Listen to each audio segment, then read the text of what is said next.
Hello दोस्तों, नमस्कार और स्वागत है आप सभी का आपके अपने यूट्यूब चैनल भावी शिक्षक पर। इस चैनल के माध्यम से आपको टीचिंग रिलेटेड सभी एग्जाम्स की पूरी तैयारी कराई जाती है और इसी क्रम में आज का वीडियो लेकर के आया हूँ सीटेट का प्रीवियस ईयर पेपर। सीटेट के प्रीवियस ईयर पेपर की एक सीरीज़ हम लेकर के चल रहे हैं, जिसमें आज के इस वीडियो में हम आपके साथ चर्चा करेंगे सीटेट के दिसंबर 2018 में जो पेपर हुआ था, दिसंबर 2018 में पेपर हुआ था, उसके पेपर 1 का सीडीपी सेक्शन आज के इस वीडियो में पूरे के पूरे 30 क्वेश्चंस को डिस्कस किया जाएगा और ये पूरा वीडियो ध्यान से ज़रूर देखिएगा। मैंने आपसे पहले भी कहा है कि इस तरह के वीडियोज़ में जो प्रीवियस ईयर में लेकर के आता हूँ, इसमें मैं आपके सामने 30 क्वेश्चन नहीं डिस्कस करता हूं, बल्कि 30 कॉन्सेप्ट्स डिस्कस करता हूं। सारी चीज़ें चाइल्ड डेवलपमेंट एंड पेडागोजी यानी बाल विकास एवं शिक्षा शास्त्र की 30 क्वेश्चन को पूरा एक बार में डिस्कस किया जाएगा और आपको ये जानने में मदद मिलेगी इस पूरे वीडियो को देख लेने के बाद कि कौन सा आंसर जो है वो आयोग ने यानी कि सीटेट ने, सीबीएसई ने माना था और क्यों माना था, क्यों जो है बाकी ऑप्शंस नहीं होंगे और क्यों ये ऑप्शन होगा। एक बेहतर अंडरस्टैंडिंग आपकी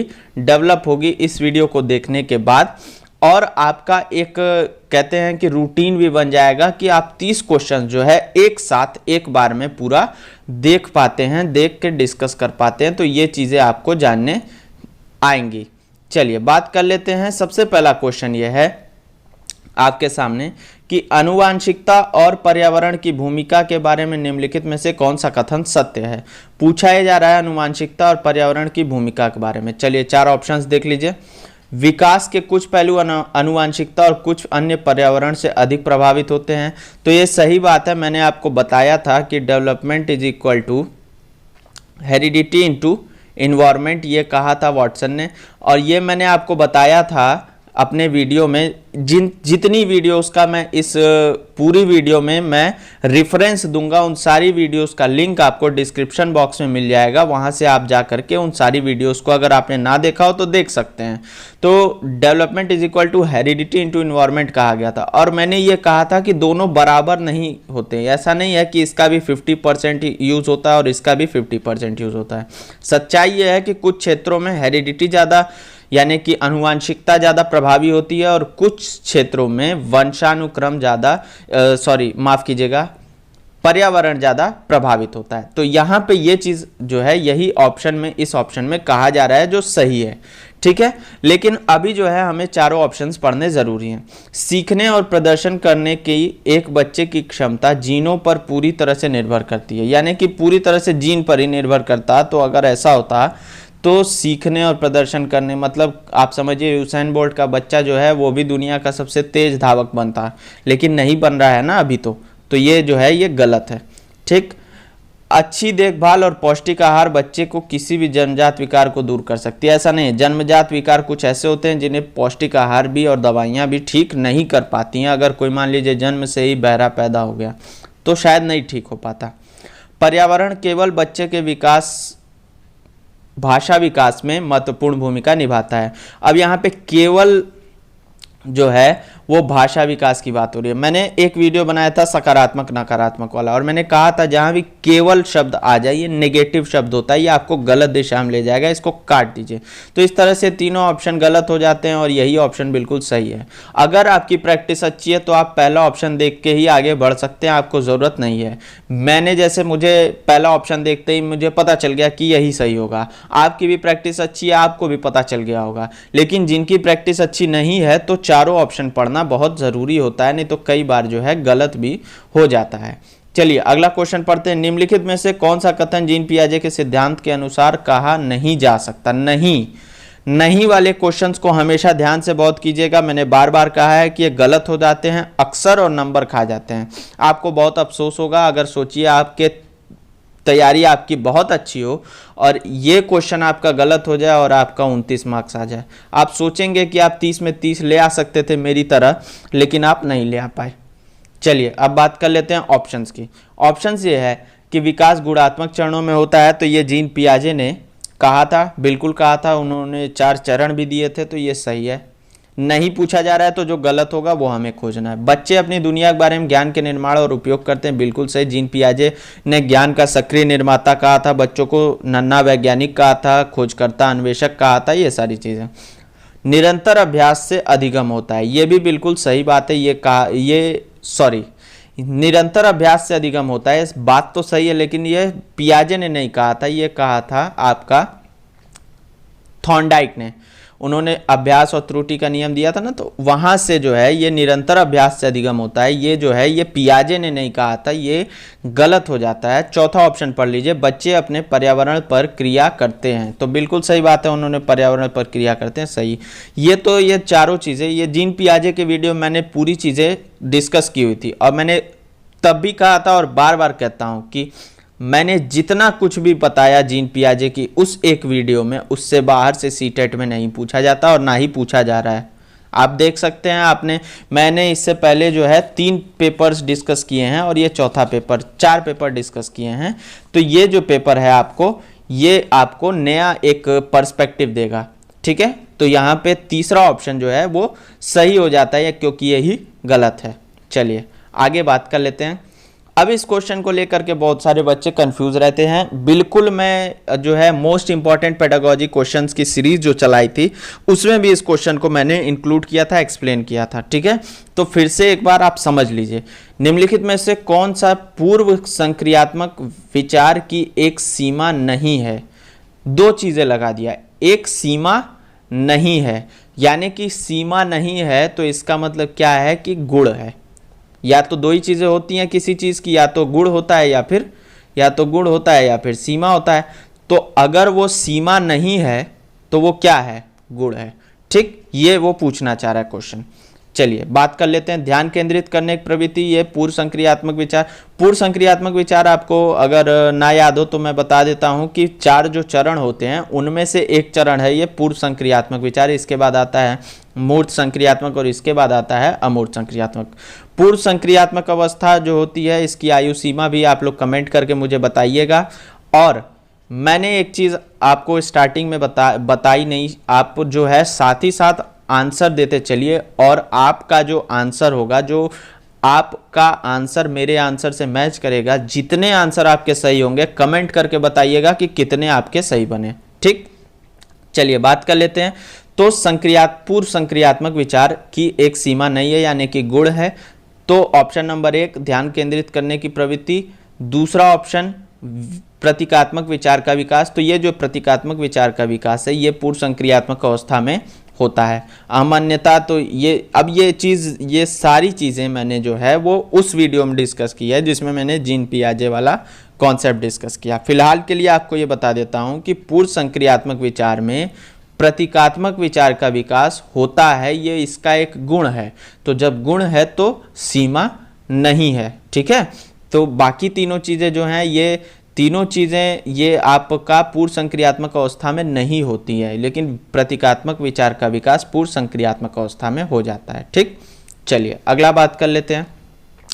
देखिए क्वेश्चंस बहुत अच्छे अच्छे मिलेंगे आपको, लेकिन कहीं भी कुछ भी बाहर से नहीं मिलेगा। जितनी चीजें मैंने पढ़ाई है उन्हीं में से मिलेगा। डैश के अलावा निम्नलिखित कारणों से खेल युवा बच्चों के विकास में एक महत्वपूर्ण भूमिका निभाता है।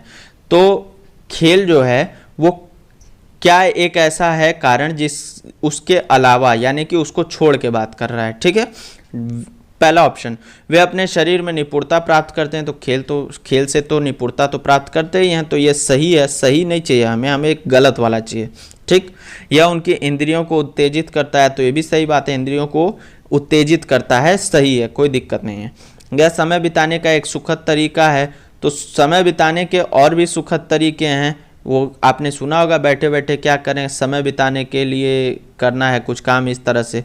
तो समय बिताने के लिए तो कुछ भी कर सकते हैं, अंताक्षरी भी खेल सकते हैं। यहाँ पे खेल जो है ये यहाँ पे शारीरिक खेल की बात हो रही थी, और इस वजह से ये ऑप्शन जो है ये गलत है, और यही ऑप्शन जो है इसको सही माना जाएगा, ठीक।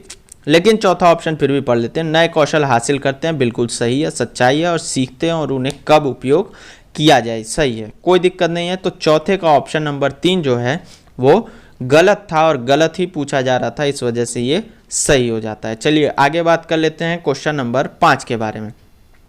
निम्नलिखित में से कौन सा प्रश्न बच्चों को गंभीर रूप से सोचने के लिए आमंत्रित करता है? कौन सा ऐसा प्रश्न है जो आप पूछेंगे बच्चों से तो बच्चे जो है गंभीर रूप से सोच सकते हैं?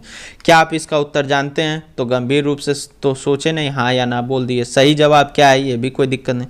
तीसरा ऑप्शन है कि क्या आप इसी तरह की स्थिति के बारे में सोच सकते हैं, या चौथा विभिन्न तरीकों से हम इसे कैसे हल कर सकते हैं। अपसारी चिंतन को बढ़ावा दे रहा है, डाइवर्जेंट थिंकिंग, डाइवर्सिफाइड थिंकिंग को बढ़ावा दे रहा है, अपसारी चिंतन को बढ़ावा दे रहा है, सृजनात्मकता को बढ़ावा दे रहा है। ये है गंभीर तरह के तरीके से सोचने वाला प्रश्न।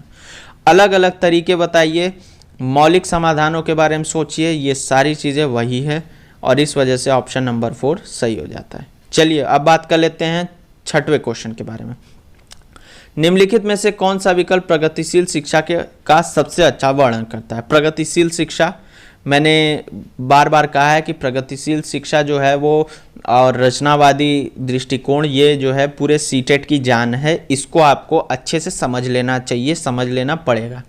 तो पहला है करके सीखना, तो बिल्कुल सही बात है, प्रगतिशील शिक्षा जो है वो करके सीखने पे बल देती है। दूसरा परियोजना विधि यानी कि प्रोजेक्ट विधि, किलपैट्रिक वाला, वो भी बिल्कुल सही है, परियोजना विधि पे भी इस पे फोकस दिया जाता है। और सहयोग से सीखना भी सही है। तो ये तीनों ऑप्शन सही लग रहे हैं, इस वजह से ये तो सही है। ठीक है, अब आगे के ऑप्शंस आप चाहिए ना भी पढ़िए तो भी, जैसे इसमें आप एक एक निगेटिव देख सकते हैं। जैसे क्या है, रैंकिंग हो गया, तो रैंकिंग मैंने कहा था रैंकिंग लेबलिंग बिल्कुल नहीं चाहिए। ठीक है, लेबलिंग देखिए दूसरे में आ गया और फिर यहाँ रैंकिंग आ गया। तो मैंने कहा था ना बच्चों को जो है आपको लेबल नहीं करना है, ये अच्छा बच्चा, ये खराब बच्चा, ये गंदा बच्चा, ये काम करने वाला बच्चा, ये नहीं आपको करना है। आपको क्या करना है, आपका काम है सिर्फ और सिर्फ बच्चे को पढ़ाना। ठीक है, तो इस तरह से पहला ऑप्शन उसका सही था। चलिए आगे बात कर लेते हैं। प्रगतिशील शिक्षा के बारे में निम्नलिखित में से कौन सा कथन बताता है शिक्षा स्वयं ही जीवन है? कौन सा ऐसा कथन है जो बताता है कि शिक्षा स्वयं ही जीवन है? ठीक, चलिए बात कर लेते हैं। स्कूल शिक्षा को यथासंभव लंबे समय तक जारी रखना चाहिए। तो उससे क्या हो जाएगा भाई, जिंदगी भर पढ़ते नहीं ना रहेगा, उसको जीवन में और भी कुछ करना है। स्कूलों की आवश्यकता नहीं है, बच्चे अपने जीवन से अनुभव सीख सकते हैं। तो स्कूल खोले क्यों गए तब, जब आवश्यकता ही नहीं है? तो स्कूलों में शिक्षा सामाजिक और प्राकृतिक दुनिया को प्रतिबिंबित करे, बिल्कुल सही ऑप्शन लग रहा है। चौथा ऑप्शन जीवन सच्चा शिक्षक है, सही ये भी है। अब यहाँ पे पूछ ये रहा है कि शिक्षा स्वयं ही जीवन है, यहाँ पे जीवन सच्चा शिक्षक है बहुत लोग लगा देंगे, लेकिन सच्चाई ये है कि सीटेट ने इसका ऑप्शन नंबर 3 माना था। और एक तरह से देखा जाए तो सही है भी, ऑप्शन नंबर 3 गलत नहीं है। ठीक है, यहाँ पे बात यह है कि स्कूलों में शिक्षा जो है वो पूरी तरह से आपके समाज और आपकी प्राकृतिक दुनिया का चित्रण करे। ठीक है, करती भी है और करे भी, करती भी रहे। इस वजह से ऑप्शन नंबर सी सही हो जाता है। ठीक है, चलिए अब बात कर लेते हैं क्वेश्चन नंबर 8 की। क्वेश्चन नंबर 8, कोहलबर्ग के सिद्धांत के योगदान के रूप में निम्नलिखित में से किसे माना जा सकता है? ठीक है, कोहलबर्ग ने जो है, अगर आपको पता हो तो नैतिक विकास का सिद्धांत दिया था, उसी के योगदान के रूप में पूछ रहा है। उनके सिद्धांत के संज्ञानात्मक परिपक्वता और नैतिक परिपक्वता के बीच एक सहयोग का समर्थन किया, बिल्कुल सही। उन्होंने कहा था, उनका जो है, अभी मैंने कोहलबर्ग की थ्योरी आपको एक्सप्लेन नहीं किया, लेकिन फिर भी मोटी मोटा तो मैंने इतनी बार डिस्कस किया हुआ है कि उन्होंने जो है नैतिक विकास का सिद्धांत दिया था, नैतिक तर्क नैतिक दुविधा के बीच में। तो ये जो है उन्होंने बिल्कुल सही ऑप्शन है कि संज्ञानात्मक परिपक्वता और नैतिक परिपक्वता के बीच एक सहयोग का उन्होंने समर्थन किया कि सहयोग होता है, होना चाहिए। दूसरा ऑप्शन, एक सिद्धांत का विस्तृत परीक्षण प्रक्रियाएं हैं। ये भी अब यहाँ से देखिए, ये पहला ऑप्शन सही है। अब आपको जो है, अगर आपके माइंड में लग रहा है पहला ऑप्शन सही है, तो बाकी के ऑप्शंस को पढ़िए।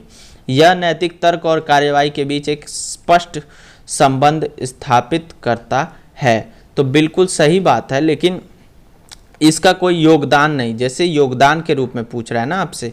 उनका विश्वास है कि बच्चे नैतिक दार्शनिक होते हैं। तो ये तीनों ऑप्शन जो है बिल्कुल गलत हो जाते हैं और इस तरह से पहला ऑप्शन जो है वो सही निकल जाता है। चलिए अगला बात कर लेते हैं क्वेश्चन नंबर 9 के बारे में। निकटवर्ती विकास का क्षेत्र संदर्भित करता है। ये ZPD की बात हो रही है, जोन ऑफ प्रॉक्सिमल डेवलपमेंट। मैंने बताया था आपसे, एक बच्चा है वो एक लेवल तक काम कर सकता है, कोई भी काम बिना किसी के सहयोग के वो उस लेवल तक कर सकता है।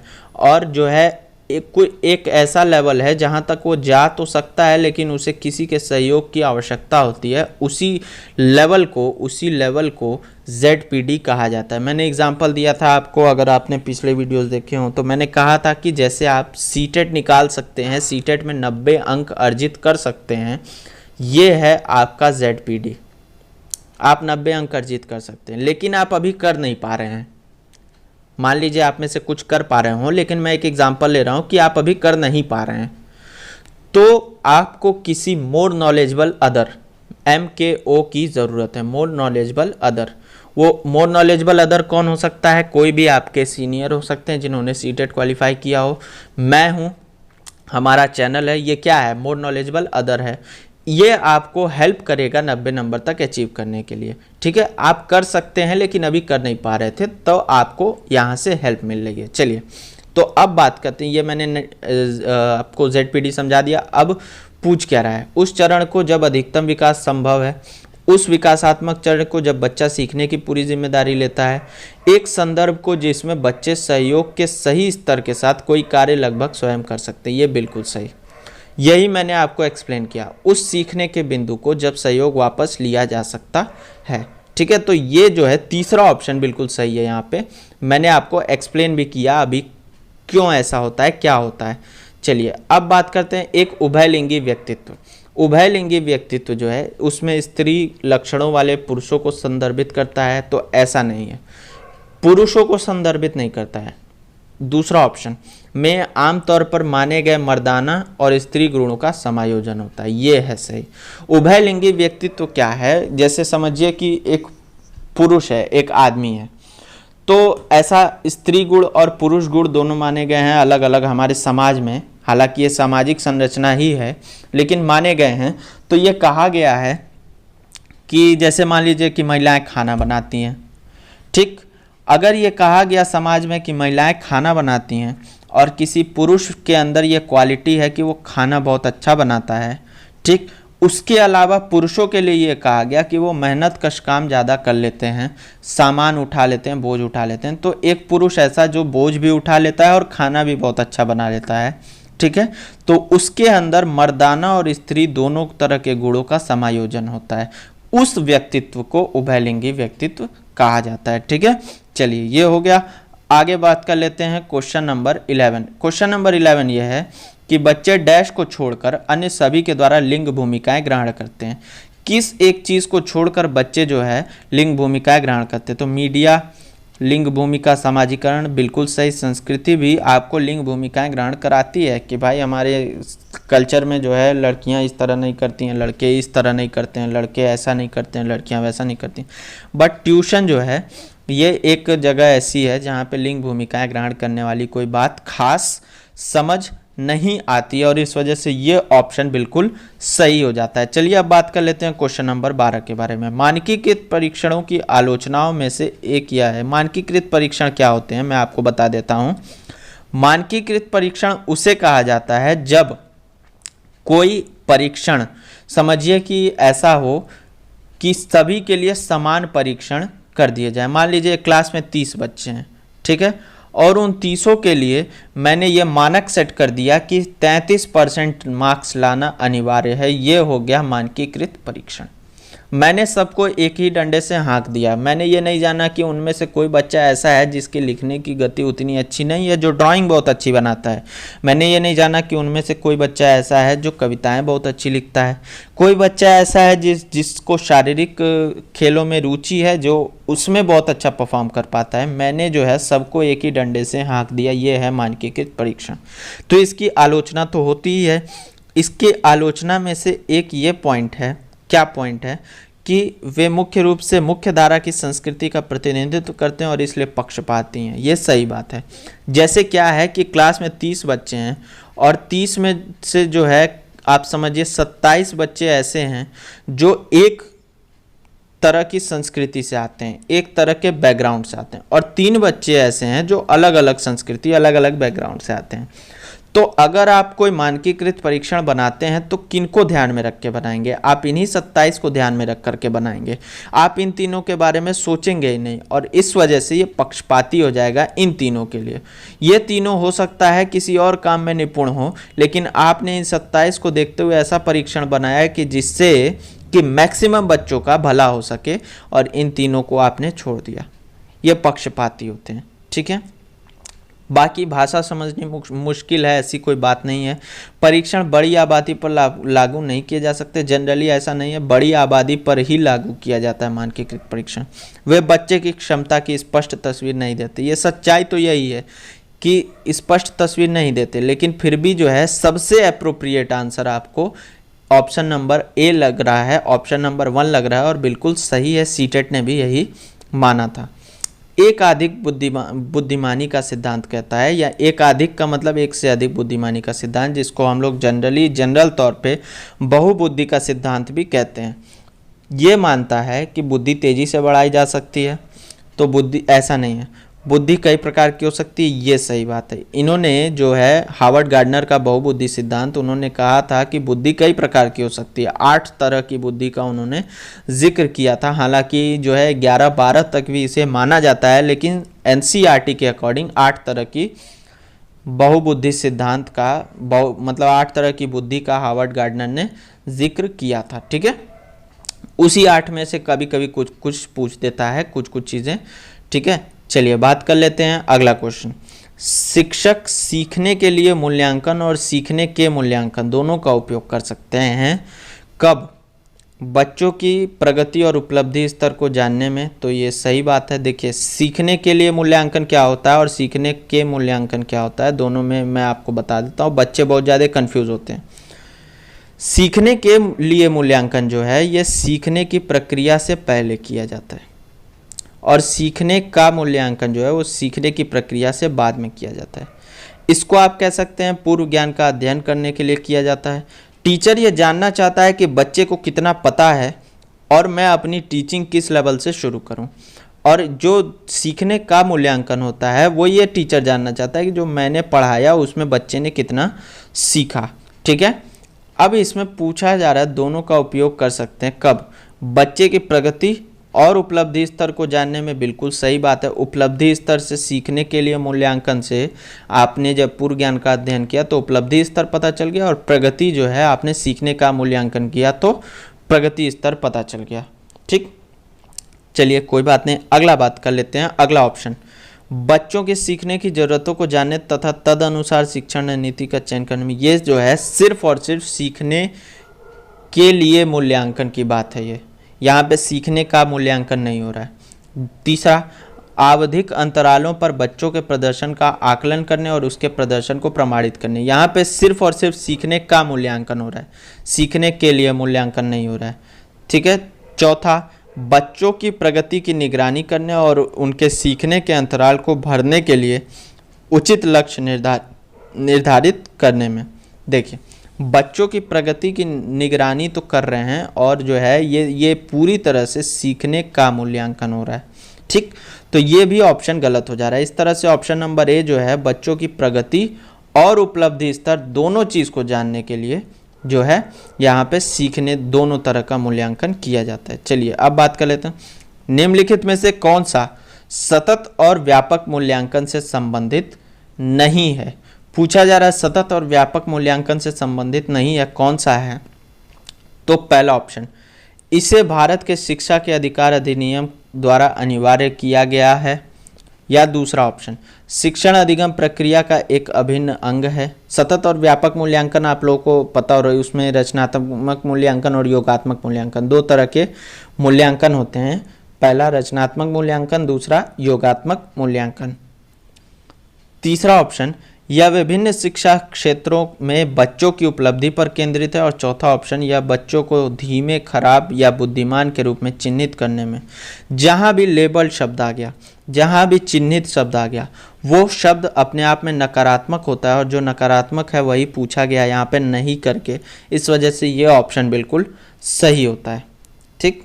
बच्चों की प्रतिभाशीलता डैश के कारण हो सकती है। किस कारण हो सकती है? आनुवांशिकता और पर्यावरण के बीच एक अंतःक्रिया। बिल्कुल सही। बच्चे जो है अगर प्रतिभाशाली बनते हैं तो आनुवांशिकता और पर्यावरण दोनों के बीच में अंतःक्रिया के कारण बनते हैं। अगला ऑप्शन, एक संसाधन समृद्ध वातावरण। तो केवल वातावरण के कारण जो है कोई अगर संसाधन समृद्ध वातावरण से कोई जो है प्रतिभाशाली सबसे ज़्यादा बन जाता तो सीबीएसई के टॉपर या यूपी के टॉपर कोई ऐसे लोग नहीं निकलते, अंबानी के घर से निकलते। तो ये गलत ऑप्शन है। सफल माता पिता, ये भी कोई ज़रूरी नहीं है कि जिसके माता पिता सफल हो वही बच्चा सफल हो। और एक अनुशासित दिनचर्या का पालन कर लेने के बाद भी ऐसा हो सकता है कि बच्चे के अंदर प्रतिभाशीलता डेवलप ना हो। सिर्फ और सिर्फ एक चीज़ को फोकस नहीं करना है। यहाँ पे बच्चा अगर प्रतिभाशाली बनता है तो उसमें आनुवांशिकता और वातावरण दोनों का गुणनफल होता है। ठीक है, चलिए आगे बात कर लेते हैं क्वेश्चन नंबर 17 के बारे में। सामाजिक आर्थिक रूप से वंचित पृष्ठभूमि से आने वाले बच्चों को कक्षा के माहौल की आवश्यकता होती है। जो सामाजिक और आर्थिक रूप से वंचित पृष्ठभूमि से वंचित बालक आए हैं तो उनको किस तरह का कक्षा का माहौल दिया जाना चाहिए? उन्हें अच्छा व्यवहार सिखाता है या फिर उन्हें सांस्कृतिक और भाषाई ज्ञान को महत्व देता है तथा उनका उपयोग करता है? तो ये बिल्कुल सही। मैंने कहा है बार बार कि बच्चे अपने घर से जो भी लाते हैं, जो भी संस्कृति, जो भी भाषा, जो भी विचार, जो भी तर्क ले करके आते हैं उनको कक्षा में आप महत्व दीजिए, उनका सम्मान कीजिए। ये मैंने बार बार कहा है। ये हमेशा सीटेट जो है मानता आया है, होता आया है। उनकी भाषा के उपयोग को हतोत्साहित करता है। तब तो भाई वो ऐसा है कि मुख्य धारक भाषा तो सीख नहीं पाएंगे, सीख भी जाएंगे तो जो है उनके अंदर एक कुंठा की भावना होगी कि जो है हमको स्वीकार नहीं किया जा रहा है। और बच्चों को उनकी क्षमताओं के आधार पर वर्गीकृत लेबलिंग, ये सारी चीज़ें, हाँ मैंने रैंकिंग, ये सारी चीज़ें निगेटिव है, मैंने पहले भी कहा हुआ है। ठीक, तो इस तरह से ऑप्शन नंबर 2 जो है सही हो जाता है। चलिए आगे बात कर लेते हैं। कक्षा में सृजनात्मक और प्रतिभाशाली बच्चों के लिए आवश्यक हस्तक्षेप निर्भर करता है। देखिए पूछ रहा है कि कक्षा में सृजनात्मक और प्रतिभाशाली बच्चों के लिए किस तरह से आप एज अ टीचर जो है उनको इंटरप्ट करेंगे, किस तरह से जो है इंटरवेंशन करेंगे उसमें। पहला ऑप्शन, शिक्षक द्वारा अनुकूलित और प्रेरक निर्देशन तरीकों के उपयोग पर। ठीक है, सही है, क्योंकि शिक्षक जो है उनको प्रेरित करने की ज़रूरत, क्योंकि अगर जो है प्रतिभाशाली बच्चे हैं उनको अपने लेवल की चुनौतीपूर्ण कार्य नहीं मिलेंगे तो वो जो है प्रेरित नहीं महसूस करते हैं। तो ये सही ऑप्शन लग रहा है। आगे पढ़ लेते हैं। उन्हें अतिरिक्त समय दिए जाने पर, तो फिर ये तो पक्षपात हो जाएगा। उनके प्रति स्नेही होने के नाते पर, यह भी बिल्कुल गलत है। आप किसी एक बच्चे से इस तरह से बहुत ज़्यादा स्नेही भी नहीं हो सकते। उन्हें अन्य बच्चों को पढ़ाने की जिम्मेदारी तो आपकी है, आप टीचर हैं। तो ये तीनों ऑप्शन जो है गलत है और पहला ऑप्शन सही है। तो इस तरह से यहाँ पे ऑप्शन नंबर ए सही हो जाता है। चलिए आगे बात कर लेते हैं क्वेश्चन नंबर 19 के बारे में। 19वां क्वेश्चन है, अति संवेदनशील बच्चों को सीखने में मदद करने के लिए निम्नलिखित में से कौन सा उपयुक्त तरीका नहीं है? जो अति संवेदनशील बच्चे हैं उनको अगर मदद करना चाहते हैं तो उपयुक्त तरीका कौन सा नहीं है, ये पूछा जा रहा है। एक कार्य को छोटे छोटे प्रबंधनीय खंडों में तोड़ना, तो ये बिल्कुल सही चीज़ है कि किसी कार्य को छोटे छोटे खंडों में तोड़ दिया जाए। बढ़िया है, बच्चों के लिए सीखने के लिए आसान है, अच्छा है। अधिगम के वैकल्पिक तरीकों की पेशकश, अलग अलग तरीके के जैसे अलग अलग तरीके बता दें कि जिससे कि जो है इस तरीके से नहीं सीख सकता बच्चा तो दूसरे तरीके से सीख ले, तो ये भी सही है। तीसरा, उनके दैनिक कार्यक्रम में शारीरिक गतिविधि का समावेश, तो ये भी जो है ठीक है, शारीरिक गतिविधि का भी कोई दिक्कत नहीं है। 3 ऑप्शन तो सही लग रहे हैं। इसका मतलब जो चौथा ऑप्शन है वही गलत होगा, लेकिन फिर भी चेक कर लेते हैं। बेचैन होने पर अक्सर उन्हें फटकार लगाना, तो बच्चों को डांटना वगैरह जो होता है ये अपने आप में देखा जाए तो एक तरह से गलत होता है। दंड और पुरस्कार दोनों को जो है मना किया गया है और फटकार लगाना भी एक तरह के दंड में आता है। इस वजह से ये गलत है और गलत होने के नाते यही जो है सही ऑप्शन हो जाता है। ठीक है, मैंने जो सकारात्मक नकारात्मक वाला वीडियो बनाया था उसमें मैंने यही बात कही थी कि बच्चों को डांट वगैरह से बचना चाहिए। चलिए आगे बात कर लेते हैं। अलग अलग सोच वाले पैटर्न उन बच्चों की पहचान करते हैं जो अभी मैंने ऊपर एक क्वेश्चन में बताया हुआ है। ऐसे बच्चे जो अलग अलग तरीके से सोचते हैं, बहुत सारे समाधानों के बारे में, मूल समाधानों के बारे में सोचते हैं, एक से अधिक समाधानों के बारे में सोचते हैं, चिंतन करते हैं, अपसारी चिंतक होते हैं, वो सब होते हैं सृजनात्मक बालक। ठीक है। विकलांग तो आप लोग जानते ही हैं कि कोई विकलांग के बजाय इसको दिव्यांग आजकल कहा जा रहा है। इसका मतलब होता है कि कोई अंग जो है वो नहीं ठीक है। डिस्लेक्सिक का मतलब होता है, डिस्लेक्सिया एक बीमारी होती है जिसमें पठन विकार होता है। और प्रत्यास्थाई स्थायी भी यही सब। अब देखिए इसी में सृजनात्मक जो है सही ऑप्शन था। चलिए अब बात कर लेते हैं, निम्नलिखित में से कौन सा शिक्षक द्वारा कक्षा में बच्चों के लिए समस्या हल करने के तरीके का वर्णन नहीं कर सकता। अब इसमें नहीं वाले क्वेश्चंस की भरमार है। पूरे पेपर में 3 से 4 क्वेश्चन नहीं के आ रहे हैं। अगर इन क्वेश्चंस को आपने गलत कर दिया तो ये जो है आपके 3-4 नंबर खा जाएंगे। अभी तो ये सिर्फ और सिर्फ CDP सेक्शन है, इसके अलावा और भी सेक्शंस में होंगे। ठीक। निम्नलिखित में से कौन सा शिक्षक द्वारा कक्षा में बच्चों के लिए समस्या हल करने के तरीके का वर्णन नहीं कर सकता, यानी कि समस्या हल करने का तरीका नहीं है। ठीक। पहला ऑप्शन, किसी विशेष समस्या को हल करने के बारे में अपनी विचार प्रक्रियाओं पर चर्चा करना। तो ये जो है अगर चर्चा करेंगे तो समस्या हल करने का तरीका ये अच्छा तरीका माना जाएगा, इसमें कोई गलत नहीं है। ठीक। कुछ हल करते समय गलतियों को करने के प्रति ईमानदार रहना, कि मतलब अगर ईमानदारी से काम करना, ये नहीं कि गलती से बचने के लिए चीटिंग कर लेना। तो ये भी जो है सही है। ठीक है। चलिए तीसरा, सोच, विचार, परीक्षण और विभिन्न उत्तरों जैसे शब्दावली का प्रयोग करना। तो सोच और विचार और परीक्षण और विभिन्न उत्तरों, ये एक पॉजिटिव शब्दावली है और इसका भी उपयोग आप करेंगे, सही है। ठीक है। क्या नहीं करना है वो है अभिसरण उत्तरों वाले प्रश्न पूछना। अभिसरण का मतलब होता है कि जिसके सिर्फ और सिर्फ एक आंसर हो। एक ऐसे क्वेश्चन पूछना जिसका सिर्फ एक आंसर हो बच्चे के समस्या को हल नहीं कर सकता। इसके बजाय अपसारी चिंतन करना है। मैंने बार बार कहा है पूरे क्वेश्चंस में क्या करना है, अपसारी चिंतन करना है। ठीक है। तो अभी सारी चिंतन नहीं करना है। चलिए अब बात कर लेते हैं अगला, निम्नलिखित में से कौन सा एक संवेग है, स्मृति, डर, ध्यान या उत्तेजना। तो यहाँ पे संवेगों का सबसे अच्छा अध्ययन जो है मैकडूगल ने किया हुआ है और उन्होंने बताया कि बच्चे के पास जन्म के समय 3 ही संवेग होते हैं, भय, क्रोध और प्रेम। डर, क्रोध और प्रेम। ठीक है। तो ये जो है ये एक संवेग है, ये एक संवेग। बाकी जो है वो सब संवेग नहीं है, ये सारी चीज़ें ये संवेग नहीं है। ठीक है। संवेग टोटल मैकडूगल के अनुसार 14 प्रकार के होते हैं। ठीक। अब उन 14 का जो है नाम और आपको मैं किसी दिन ले आके दिखा दूंगा जब मैं संवेग वगैरह चीज़ें बताऊंगा।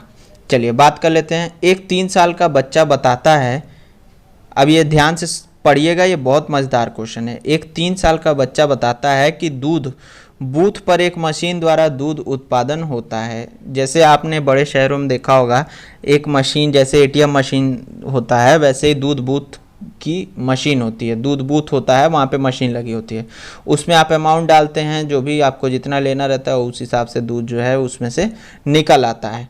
बच्चे ने 3 साल का बच्चा है, उसने यही देखा है। उसके घर जो है उसने गाय नहीं, कभी उसने ये नहीं देखा कि गाय में से दूध दूह करके ले करके आया जा रहा है, और ये सब उसने नहीं देखा। उसने यही देखा है कि वो दूध बूथ पर जाते हैं उसके पेरेंट्स और वहाँ पे अमाउंट एंटर करते हैं जो भी रहता है और वहाँ से दूध जो है भर करके लेते आते हैं।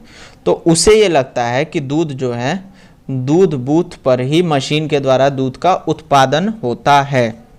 अब इसमें बच्चे की समझ का सबसे अच्छा स्पष्टीकरण क्या हो सकता है। पहला, बच्चे को दुनिया की बहुत सीमित या अनावरण ज्ञान है। ठीक है, सही बात है, सीमित ज्ञान है, लेकिन और भी चीज़ें पढ़ना पड़ेगा। बच्चे का जवाब दूध बूथ से दूध खरीदने के अपने अनुभव पर आधारित है। एकदम 100% सही। उसका अनुभव ही यही है, उसने यही देखा है, इस वजह से उसे यही लगता है।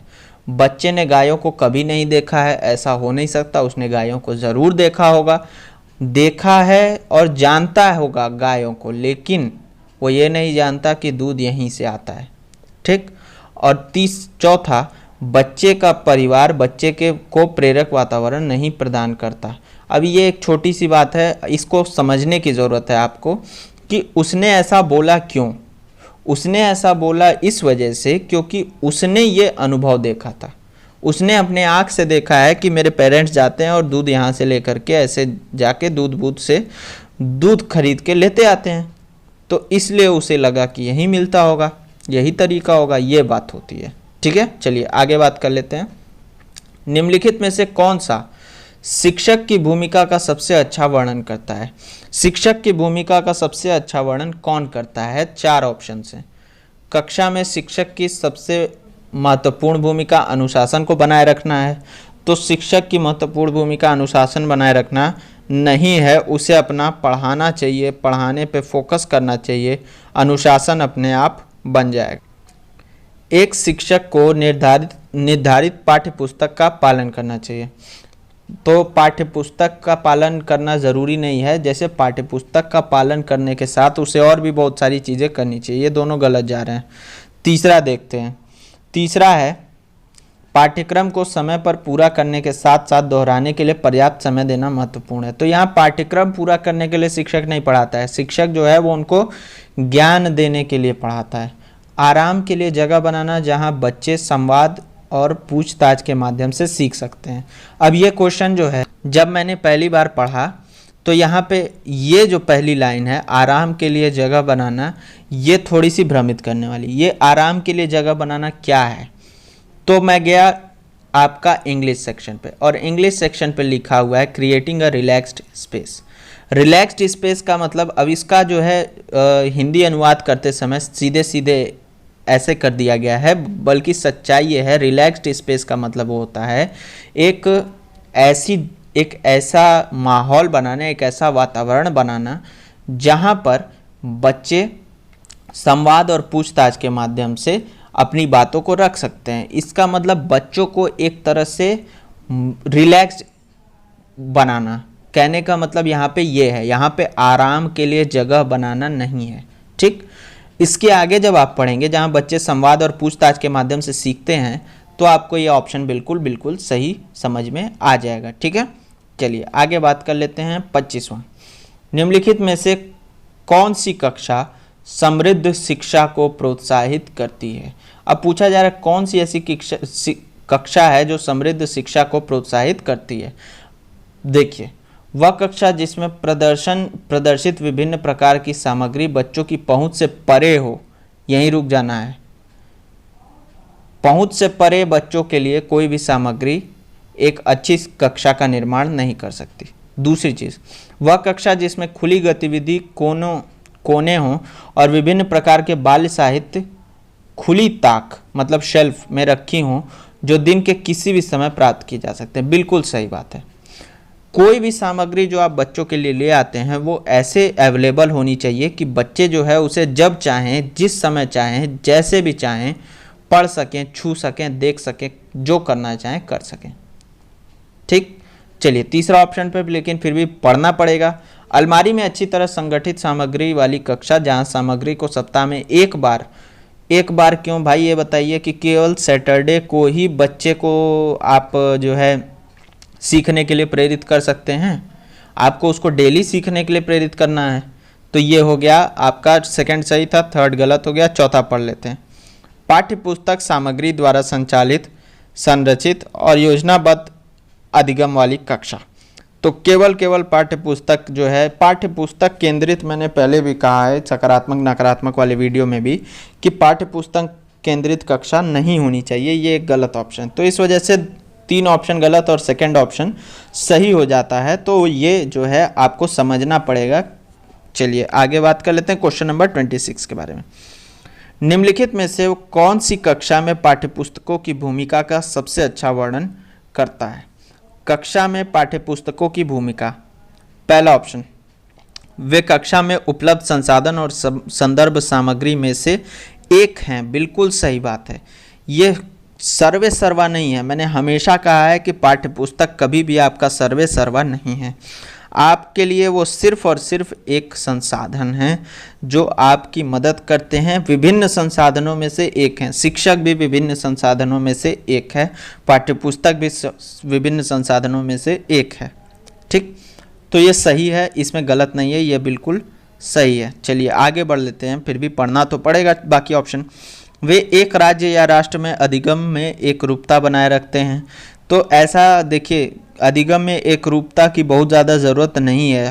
हर बच्चे को जब यूनिक माना गया है तो वे अध्ययन के पाठ्यक्रम के बारे में शिक्षकों और माता पिता को मार्गदर्शन प्रदान करते हैं। तो ये भी जो है एक तरह से, अब ये सारी चीज़ें जो है, ये जितने ऑप्शन हैं ये सब गौड़ हैं।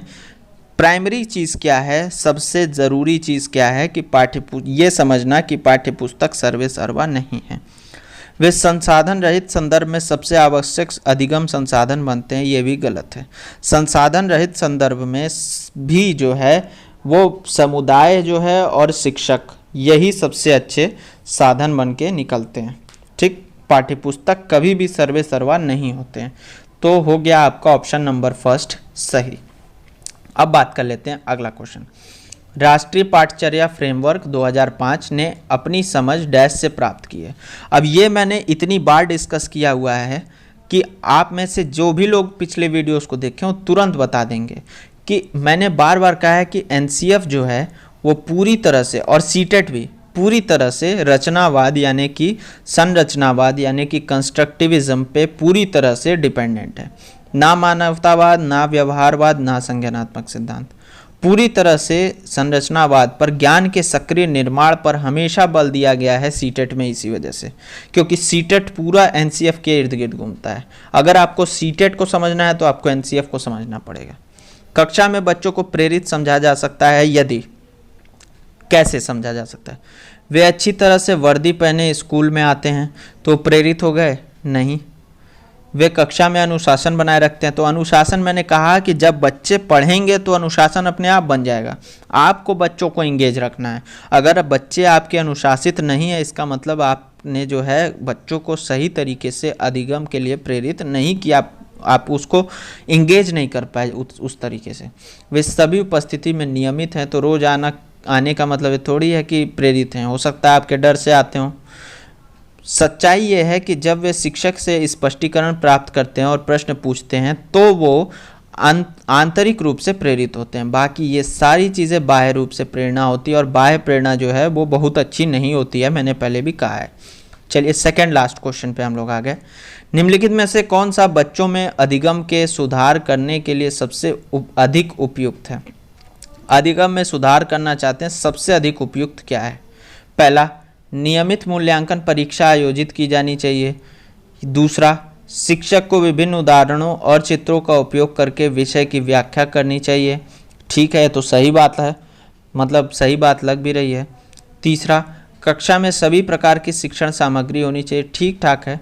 चौथा, सबसे इम्पॉर्टेंट, शिक्षक को वास्तविक जीवन स्थितियों पर बच्चों को एक दूसरे के साथ बातचीत करने में मदद करनी चाहिए। हमेशा ये आपसे कहा गया है, मैंने भी कहा है कि हमेशा जो है वास्तविक जीवन से जोड़ने का प्रयास करना चाहिए बच्चे के ज्ञान को। बच्चे के सारे ज्ञान को उसके वास्तविक जीवन, उसके जीवन से जोड़ करके आपको उसके ज्ञान का सक्रिय निर्माण करना है। और ये कब होगा? जब आप उसके साथ बातचीत करेंगे, जब आप उससे जो है कुछ चीज़ें जानना चाहेंगे, कुछ चीज़ें जानेंगे। अब बात कर लेते हैं क्वेश्चन नंबर 30, जो आज का लास्ट क्वेश्चन होगा। अनुशासन जो अधिगम वातावरण में एक महत्वपूर्ण भूमिका निभाता है, किस तरह की मदद करता है? पहला, बच्चों को अपनी शिक्षा को विनियमित और मॉनिटर करने में। ये सही है, बिल्कुल सही है। अनुशासन की ज़रूरत सिर्फ इस वजह से है कि आप जो है अपनी जो शिक्षा है उसको नियमित कर सकें, उसको आप देख सकें, उसको मॉनिटर कर सकें कि डे बाय डे आप में कितना इम्प्रूवमेंट हो रहा है। यही है अनुशासन का काम। लेकिन फिर भी आगे चुप्पी साधे रहने, अनुशासित रहने का मतलब ये नहीं कि बच्चा एकदम चुप्पी साध के बैठ जाए वही अनुशासित है, नहीं। वो सवाल भी पूछ सकता है अनुशासित होकर के। शिक्षकों को निर्देश देने में या बच्चों को उनके पाठ रट कर याद करने, ये बिल्कुल जो है गलत है। तीनों जो हैं बिल्कुल गलत हैं।